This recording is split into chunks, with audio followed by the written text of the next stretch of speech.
আজকে যে বিষয় আমরা জানবো সেটা হচ্ছে ইম্পর্ট্যান্ট একটা টপিক, সেটা হচ্ছে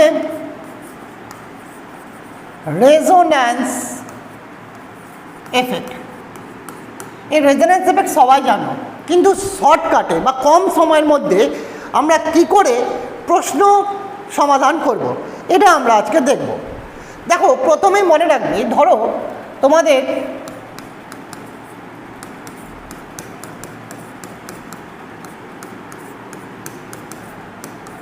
এরকম একটা অ্যানাউন্স দিয়ে দিয়েছে, এবার আর একটা অ্যানাউন্স দিচ্ছে,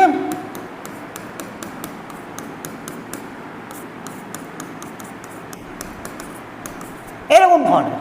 তো এখানে কিছুই করতে হবে না, শুধু একটা জিনিস দেখো যে negative charge, single bond, double bond, যেটাকে আমরা কনজুগেশন বলি, এটা কটা আছে?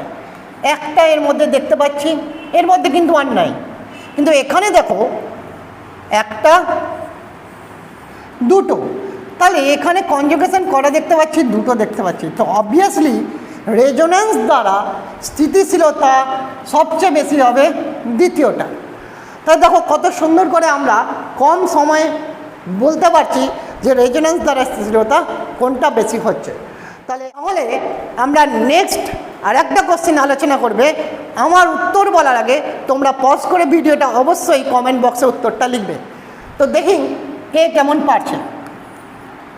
ধরে নাও আমাদের কাছে বেনজিন রিং আছে, প্লাস চার্জ আছে, আর একটা বেনজিন রিং আছে,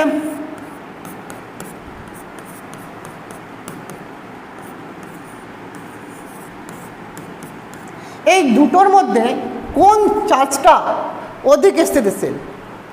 তো আমরা দেখতে পাচ্ছি বেনজিনে দেখো কনজুগেশন আছে, এখানে একটা, দুটো, তিনটে। এখানেও ঠিক তেমনি বেনজিন থেকে তিনটে কনজুগেশন পাবো, এদিক থেকে আরও তিনটে কনজুগেশন আমরা পাচ্ছি। তাহলে মোট এখানে 6টা পাচ্ছি আর এখানে 3টে পাচ্ছি। তাহলে বেশি কনজুগেশন কোনটা হলো? এইটা। তাহলে এখান থেকে মনে রাখবে, যদি কার্বোক্যাটায়নের মধ্যে বেনজিন যুক্ত থাকে, তাহলে যত বেশি বেনজিন যুক্ত থাকবে তত বেশি রেজোন্যান্স দ্বারা স্থিতিশীলতা লাভ করবে। তাহলে এটা উত্তর হবে অপশন বি, কারেক্ট অ্যান্সার।